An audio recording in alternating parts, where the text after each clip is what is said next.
नमस्कार मेरे भाइयों और बहनों, आप सभी का अपने इस यूट्यूब परिवार वीएस द विजन पॉइंट में बहुत बहुत स्वागत है। हम लोग चर्चा कर रहे थे हिंदी में वर्णमाला पर, और वर्णमाला में हम लोग वर्णों की बात कर चुके थे। हम आपको बताए थे कि वर्ण दो प्रकार के होते हैं, एक स्वर और दूसरा आपका व्यंजन, जिसमें से हम लोग स्वर के बारे में समझ चुके हैं कि स्वतंत्र रूप से बोले जाने वाले वर्णों को स्वर कहते हैं। यहाँ तक कि हमने आपको समझा रखा है कि स्वरों की कुल संख्या 11 होती है, जबकि स्वर की मात्रा के बारे में भी हमने आपको समझाया है कि स्वरों की कुल मात्रा की जो संख्या होती है वो अपने आप में 10 ही होती है, क्योंकि उसमें जो आ है, आ की कोई मात्रा नहीं होती है, इसलिए आ जो है वो अमात्रिक स्वर की श्रेणी में आता है। अब हम लोग आज से चर्चा करेंगे स्वरों के वर्गीकरण पर। तो ये जो स्वर हैं, स्वरों के वर्गीकरण की बात करें तो स्वरों का जो वर्गीकरण किया गया है ये रियल में 5 प्रकार से किया गया है। स्वरों का वर्गीकरण 5 प्रकार से किया गया है। जैसे हम आपकी नोट्स बनवा रहे हैं, सेम ऐसे ही आपको नोट्स बनानी है। अब ये 5 प्रकार कौन कौन से हैं? तो सबसे पहला जो प्रकार है वो है आपका उत्पत्ति के आधार पर। नंबर 1 जो है वो है उत्पत्ति के आधार पर स्वरों का वर्गीकरण। तो पहला जो वर्गीकरण है वो है उत्पत्ति के आधार पर स्वरों का वर्गीकरण, ये पहला है। दूसरा जो प्रकार है, अगर हम दूसरे प्रकार की बात करें तो दूसरा है उच्चारण प्रयत्न के आधार पर।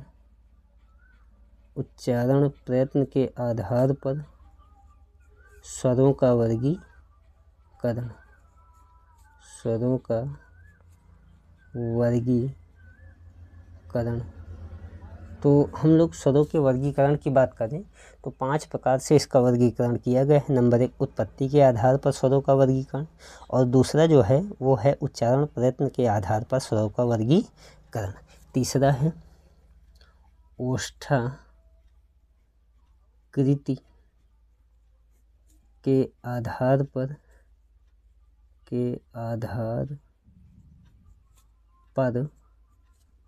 स्वरों का वर्गीकरण।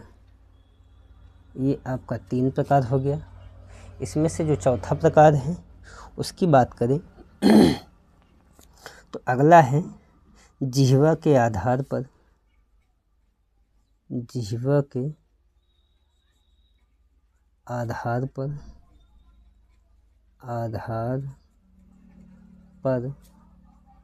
स्वरों का वर्गीकरण।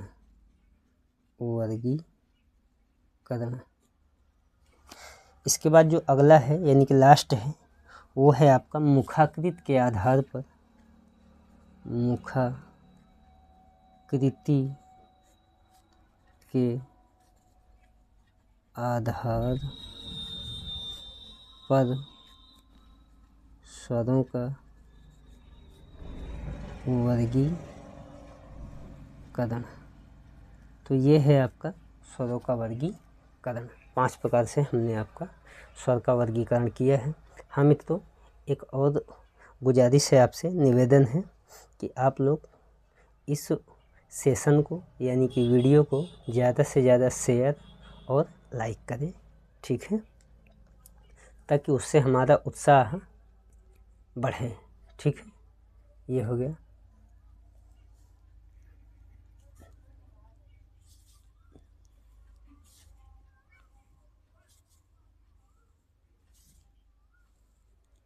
चलिए, ये हो। अब हम लोग एक एक उठाएंगे और एक एक पे चर्चा करते हुए आगे बढ़ेंगे। तो पहली हेडिंग बनाइए, उत्पत्ति के आधार पर, उत्पत्ति के आधार पर स्वरों का वर्गीकरण।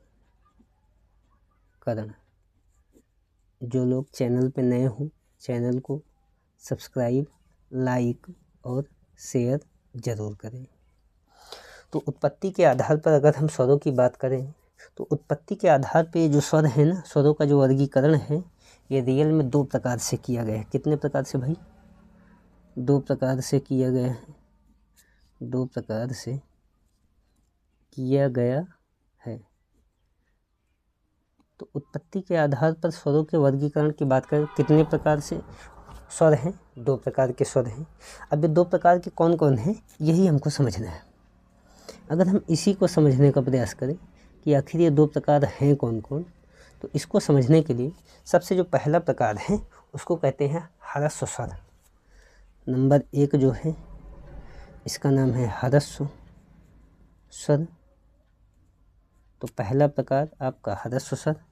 जबकि जो दूसरा प्रकार है, अब चूंकि ये ह्रस्व है तो जाहिर सी बात है कि दूसरा प्रकार अपने आप में दीर्घ स्वर कहलाएगा। अच्छा, तो ह्रस्व स्वर और दीर्घ स्वर ये हमारे 2 प्रकार के स्वर हो गए। कैसे? उत्पत्ति के आधार पर। ठीक है, अब इसको हम समझ लेते हैं। ये जो ह्रस्व स्वर है इसकी अगर हम बात करें तो इस ह्रस्व स्वर को एक मात्रिक स्वर कहा जाता है। इसका दूसरा नाम क्या है भाई? एक मात्रिक स्वर कहते हैं इसको, मात्रिक स्वर। क्यों? क्योंकि ये जो ह्रस्व माने छोटा, अब चूँकि छोटा है तो इसका उच्चारण करने में हमको कम समय लगता है, यानी कि कम समय लगे तो इसीलिए एक मात्रा का समय लगे, इसीलिए हम लोग इसे एक मात्रिक स्वर कहते हैं। अब जाहिर सी बात है, ये जब एक मात्रिक स्वर है तो अपने आप ये क्या हो जाएगा भाई? द्विमात्रिक स्वर हो गए। क्योंकि जब ह्रस्व स्वर एक मात्रिक स्वर है तो जाहिर सी बात है ये जो दीर्घ स्वर है ये अपने आप में द्विमात्रिक स्वर हो जाएगा। ठीक, और आगे चलते हैं। अब ध्यान से समझिए, ये ह्रस्व स्वर जो है इसको हम लोग लघु स्वर कहते हैं। ठीक है, तो अगला इसका क्या नाम है भाई? इसका नाम है लघु स्वर। अच्छा, आप खुद बताइए, जब ये लघु स्वर है तो जाहिर सी बात है ये क्या हो जाएगा?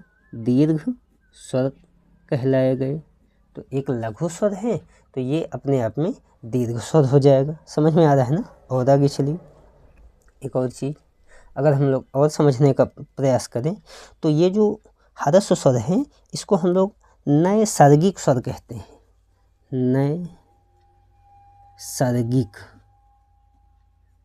नैसर्गिक स्वर कहते हैं। अब जाहिर सी बात है जब ये नैसर्गिक स्वर होगा तो अपने आप में ये नैसर्गिक है तो जाहिर सी बात है अगला जो होगा वो हो जाएगा कृत्रिम स्वर। कृत्रिम स्वर। नैसर्गिक का मतलब प्राकृतिक होता है, तो चाहे नैसर्गिक स्वर कहें और चाहे हम इसको प्राकृतिक स्वर कहें। अब ये प्राकृतिक स्वर है तो ये कृत्रिम स्वर होगा एकदम। और आगे चलते हैं भाई, ये जो है ये अक्षर स्वर है, यानी कि अब ये जो स्वर है ना ये दोबारा अब टूटेगा नहीं, तो इसका मतलब इसी को हम लोग अक्षर स्वर कहते हैं। तो ह्रस्व स्वर का दूसरा नाम क्या है भाई? अक्षर स्वर। आ का मतलब नहीं, छर का मतलब टूटना, यानी कि ये जो ह्रस्व स्वर है ये अब टूटेगा नहीं, यानी कि इसका विभाजन नहीं होगा, इसलिए इसको अक्षर स्वर कहते हैं। जबकि ये अक्षर है तो जाहिर सी बात है कि ये वाला जो स्वर होगा इसको हम लोग क्षर स्वर कहेंगे। क्षर स्वर। इसी का एक नाम है आखंडित स्वर। इसका भी मतलब वही है, आखंडित स्वर। जब ये आखंडित स्वर है तो ये खंडित स्वर हो जाएगा, खंडित स्वर। ये सब इसके नाम हैं। हम इसको अभी समझते हैं कि आखिर ये है क्या। तो आप इसको अभी ध्यान से समझिए कि ये अखंडित है तो ये खंडित है। अब हम और आगे बढ़ते हैं। कैसे भाई?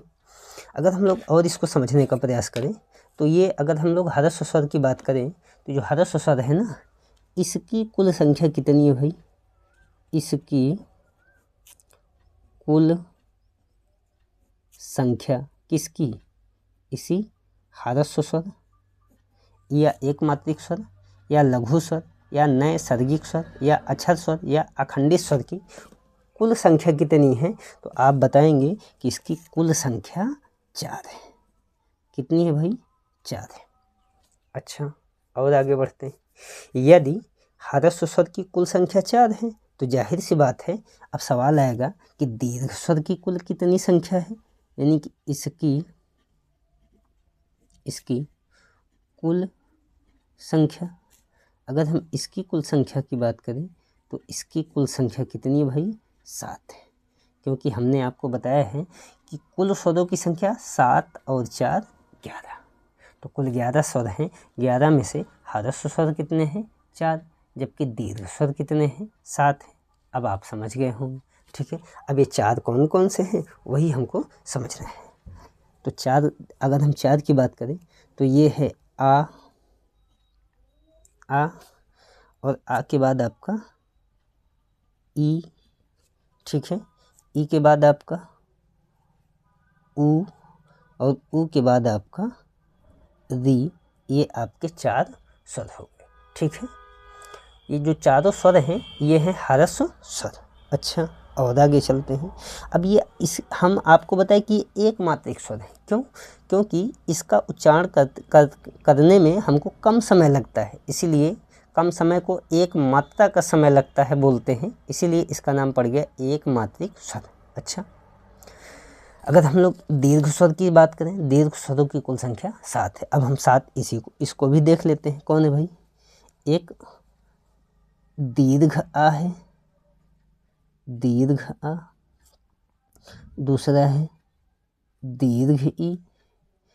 तीसरा है दीर्घ ऊ। चौथा है ए। पांचवा है ए। छठवा है ओ, और सातवां आपका औ है, ठीक है।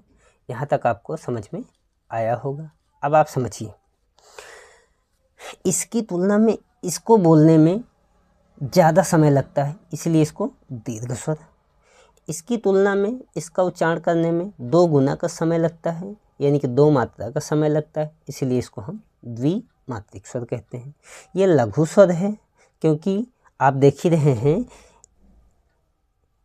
तो इसको हम लोग दीर्घ स्वर कहेंगे। अच्छा, क्योंकि ये देखिए दीर्घ है, ये लघु है।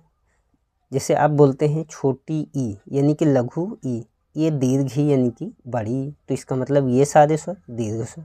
ये नए सर्गिक या प्राकृतिक स्वर हैं, ये इनकी उत्पत्ति ही इसी रूप में हुई, जबकि ये कैसे हैं भाई? कृत्रिम स्वर हैं। अच्छा, कृत्रिम स्वर कैसे हैं भाई?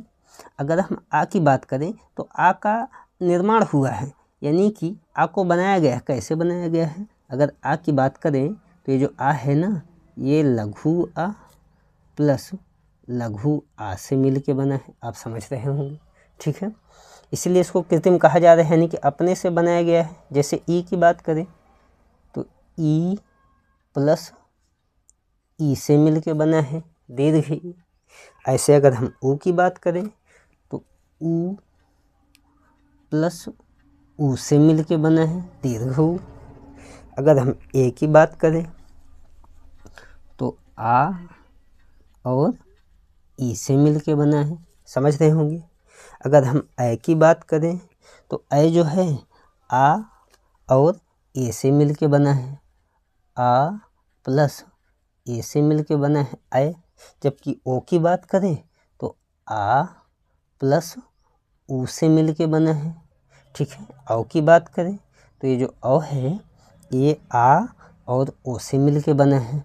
तो आप अब समझ गए होंगे कि इसको हम क्यों कृत्रिम स्वर कह रहे हैं। अच्छा, ये अच्छा स्वर है, यानी कि अब ये आ ई ऊ और री टूटेगा नहीं, जबकि ये छद है, यानी कि दीर्घ आ को तोड़ सकते हैं आ प्लस आ में, दीर्घ ई को तोड़ सकते हैं ई प्लस ई में, दीर्घ ऊ को तोड़ सकते हैं ऊ प्लस ऊ में।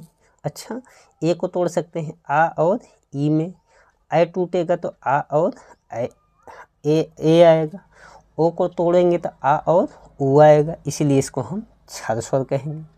ये अखंडित स्वर है, यानी कि ये टूटेगा नहीं, जबकि ये खंडित स्वर है। समझ में आया? अगर आपको समझ में आ रहा है तो आप इस वीडियो को ज़्यादा से ज़्यादा लाइक करें, अपने यार दोस्त मित्र के पास इसको शेयर करें। ठीक है, और आगे चलते हैं। तो ये हमारा हो गया उत्पत्ति के आधार पर स्वरों का वर्गीकरण। ठीक है, अगर हम और आगे चलें तो अगली हेडिंग हम लोग बनाएंगे उच्चारण प्रयत्न के आधार पर स्वरों का वर्गीकरण। तो दूसरी हेडिंग डालिए भाई फटाफट, उच्चारण प्रयत्न के आधार पर स्वरों का वर्गीकरण। तो हम लोग अगली हेडिंग बनाएंगे उच्चारण प्रयत्न के आधार पर स्वरों का वर्गीकरण। बहुत सिंपल है, कुछ नहीं है इसमें। अगर हम उच्चारण प्रयत्न के आधार पर स्वरों के वर्गीकरण की बात करें तो इसमें हम कुछ नहीं समझना है। आपको पता है कि ये जो स्वर हैं इसी स्वर को नोट कर लेना है। पहले अगर हम स्वर की बात करें इसी स्वर में, जैसे आ ई, ठीक है, री को यहाँ ऊपर कर देंगे ताकि आपको याद करने में आसानी हो जाए, और ऊ, यानी कि जो ह्रस्व स्वर है इसको हम पहले नोट कर लेंगे। ठीक है, अगर हम इसको पहले नोट कर लेंगे ह्रस्व स्वर को, तो यहाँ पे हमको एक शब्द याद करना पड़ेगा। क्या? इधर हम याद कर लें का, इधर याद कर लें ता, और हम इधर याद कर लें मुँह, और मुँह के बाद हम याद कर लें ओ। अब देखिए कितना सिंपल है। अगर हम इसी को समझने का प्रयास करें तो दीर्घ इधर हम लघु स्वर नोट कर लिए, यानी कि ह्रस्व स्वर लिख लिए, और ह्रस्व स्वर के सामने हमको याद करना है का ता मुँह ओ। ठीक है, का ता मुँह ओ याद कर लेंगे। तो अब इसी से समझिए, इसी से आपका काम बन जाएगा। जैसे का की बात करें तो का से होता है कंठ, यानी कि आ का उच्चारण किससे होता है भाई? कंठ का। यदि आ का उच्चारण होगा तो जाहिर सी बात है दीर्घ आ का भी उच्चारण कहाँ से होगा? कंठ से ही होगा। अच्छा, और आगे बढ़ते हैं। ई का उच्चारण कहाँ से? ता से। ता का मतलब तालु, यानी कि ई का उच्चारण कहाँ से होता है? तालु का। जब ई का उच्चारण तालु से तो जाहिर सी बात है दीर्घ ई का भी उच्चारण कहाँ से होगा? तालु से। अच्छा, री का उच्चारण मुँह से। मुँह का मतलब क्या होता है भाई? मूर्धा। ये क्या है? शरीर के अंग के नाम है। अच्छा, तो री का उच्चारण कहाँ से होता है? मूर्धा। ठीक है। अच्छा, एक और बात, ये जो तालु है इसी तालु को हम लोग तालव्य भी कह देते हैं, तो इसमें कोई समस्या नहीं है। यानी कि ई का उच्चारण ताल या तालव्य से, री का उच्चारण मूर्धा से, जबकि ऊ का उच्चारण ओ का मतलब ओष्ठ से। ओष्ठ आपको पता हो गया, ये ओष्ठ क्या है? शरीर का एक अंग है। ठीक, अब री में छोटा बड़ा होता नहीं है, लेकिन ऊ में छोटा ऊ और बड़ा ऊ होता है, तो दोनों ऊ का उच्चारण कहाँ से होगा भाई? ओष्ठ से। अब देखिए स्वरों की कुल संख्या कितनी? 11, और 11 में से कितने हो गए भाई? 7 हो गए। अब बचे कितने? 4। 4 कौन से बचे भाई? अगर हम 4 की बात करें तो एक बचा ए और ऐ, इधर 2 हो गए। इधर बात करें तो बचा आपका ओ और आओ ना, तो इधर 7 ये और 4 ये, तो कुल स्वरों की संख्या कितनी? 11। तो हमारे 11 स्वर हो जाएंगे। जैसे ए की बात करें, अभी हमने आपको समझाया कि ए किससे मिलके बनता है, तो आप कहेंगे आ और ई से मिलके बनता है ए। अच्छा, आप खुद बताइए, यहाँ देखिए आ का उच्चारण किससे? कंठ से। तो आप कहेंगे ये तो हमको पता है कि आ का उच्चारण कंठ से होता है, तो हम पूछेंगे ई का उच्चारण कहाँ से होता है? आप कहेंगे तालु या तालव्य से। तो अब जाहिर सी बात हो गई, अगर ए की बात करें कि ए का उच्चारण कहाँ से होता है, तो कहेंगे ये दोनों मिला देंगे तो हो जाएगा कंठ तालव्य। तो कभी कोई पूछे ए का उच्चारण कहाँ से होता है, ए का उच्चारण स्थान क्या है, तो आप बताइएगा उसको कि ए का उच्चारण स्थान होता है कंठ तालव्य। अच्छा, देखिए कितना आसान है। अब समझिए, जब ए का होगा तो दीर्घ ए का यानी कि ए का भी यहीं से होगा। अब आपके सामने बचा एक और ओ। आप खुद बताइए कि ओ किससे मिलके बना है, तो आप कहेंगे आ और ऊ से। ठीक है, यहाँ खुद देखिए ओ लिखा होगा, आ और ऊ से मिलके बना है। अभी आपको पता है कि आ का उच्चारण कहाँ से, कंठ से होता है। यदि आ का उच्चारण कंठ से हुआ तो ऊ का कहाँ से होगा, ओष्ठ से। ओष्ठ से जब आ का कंठ से और ऊ का ओष्ठ से, तो दोनों को आपस में जोड़ देंगे तो बन जाएगा कंठोष्ठ। अच्छा, तो कभी कोई पूछे ओ का उच्चारण कहाँ से, कंठोष्ठ से, तो जब ओ का उच्चारण कंठोष्ठ से होगा तो औ का भी कहाँ से होगा। अब आपको समझ में। तो आज के लिए बस इतना ही। आप सभी को बहुत बहुत धन्यवाद। मिलते हैं अगले वीडियो।